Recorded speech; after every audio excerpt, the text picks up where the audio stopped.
बिस्मिल्लाहिर्रहमानिर्रहीम। तो कैसे हैं आप? एनाटॉमी, फिजियोलॉजी, बायोकेमिस्ट्री, फार्मास्यूटिक्स आपको मिलेगी थलोचन फार्मिक्स पर। रूल ऑफ 9, एक ऐसा कैलकुलेटर जिससे हम ये पता कर सकते हैं कि जिस्म का कितना फ़ीसद हिस्सा जल चुका है।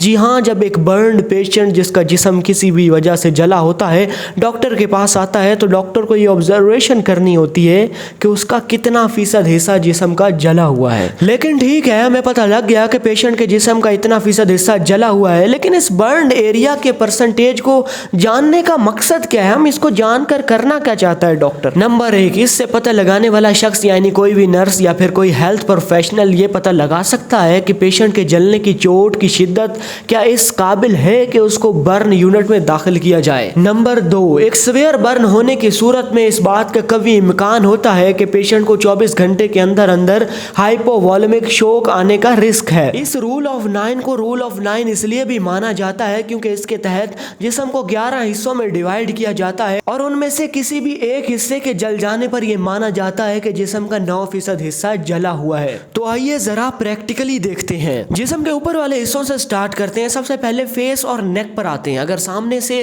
फेस और नेक जल जाएगा तो हम ये मानेंगे कि हमारे जिस्म का 4.5% हिस्सा जल चुका है, ठीक है। और यही अगर हम फेस के बैक साइड और नेक की बैक साइड अगर हमारी जली हुई है तो हम कहेंगे कि 4.5% हिस्सा वो भी जला हुआ है। यानी अगर आगे और पीछे से हेड एंड नेक दोनों ही बर्न हो चुके हैं तो अब हम मानेंगे कि जिस्म का 9% हिस्सा बर्न है, क्योंकि हेड एंड नेक आगे पीछे से बर्न है। सो इस वजह से अब हम मानेंगे कि जिस्म का एक हिस्सा बर्न है। इस वजह से वो एक हिस्सा कितने पर मुश्तमिल है? 9% हिस्से पर, ठीक है। अब बात करते हैं चेस्ट की। अगर हमारी चेस्ट बर्न है तो हम कहेंगे 9% और भी हमारा जिस्म का हिस्सा बर्न है। और अगर वहीं चेस्ट के बैक पे चले जाएं, यानी अपर के बैक की बात करूं मैं, तो अगर वो भी बर्न है तो 9% वो भी बर्न है। तो कितने फीसद बर्न हो गया? 27% बॉडी बर्न हो गई। चेस्ट, हेड एंड नेक और अपर बैक। अब थोड़ा उसके नीचे आ जाते हैं, हम एब्डोमेन पे आते हैं, यानी अपने फ्रंट से एब्डोमेन पे आते हैं, ट्रंक वाली साइड पे। तो अगर एब्डोमेन बर्न है तो हम कहेंगे 9% ये भी बर्न है। और अगर लोअर बैक बर्न है तो 9% वो भी बर्न है। तो कितने हो गया?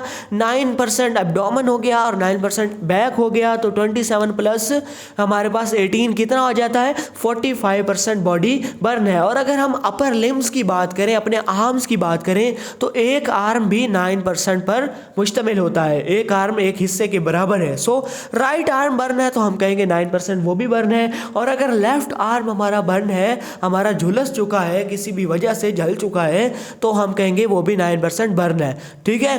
तो 45 प्लस 18 हमारे पास कितना हो गया? 63%, ठीक है। अब हम अपने आ जाते हैं लोअर लिम्स पर। जेनिटल एरिया में बाद में जाते हैं, लोअर लिम्स पर आ जाते हैं, यानी लेग्स पर। अगर हमारी राइट लेग का फ्रंट हिस्सा बर्न है तो हम कहेंगे कि 9% बर्न है। और अगर उसका बैक यानी पोस्टीरियरली हमारी लेग बर्न है तो हम कहेंगे 9% वो भी है, यानी ईच लेग विल कैरी 18%, ठीक है। हमारी दोनों लेग्स 36% कैरी करेंगे। सो पहले कितना हो चुका था? 63% और अब 36, कितना हो गया? 99%। ऑलमोस्ट सारी बॉडी कवर हो चुकी है। अब बात करते हैं हमारे जेनिटल एरिया की, यानी रिप्रोडक्टिव पार्ट की। मैन है या वुमेन है, उन दोनों का रिप्रोडक्टिव पार्ट यानी जेनिटल एरिया 1% कैरी करेगा। यूं हमारी बॉडी का 100% मुकम्मल हो गया। किड्स की परसेंटेजेस इनसे डिफरेंट है। सो उसको ये फार्मूला जो मैंने बताया इससे नहीं मापा जा सकता। उम्मीद है आपको समझ आई होगी। अल्लाह हाफिज, अल्लाह निगहबान। एनाटॉमी, फिजियोलॉजी, बायोकेमिस्ट्री, फार्मास्यूटिक्स आपको मिलेगी थलोचन फार्मिक्स पर।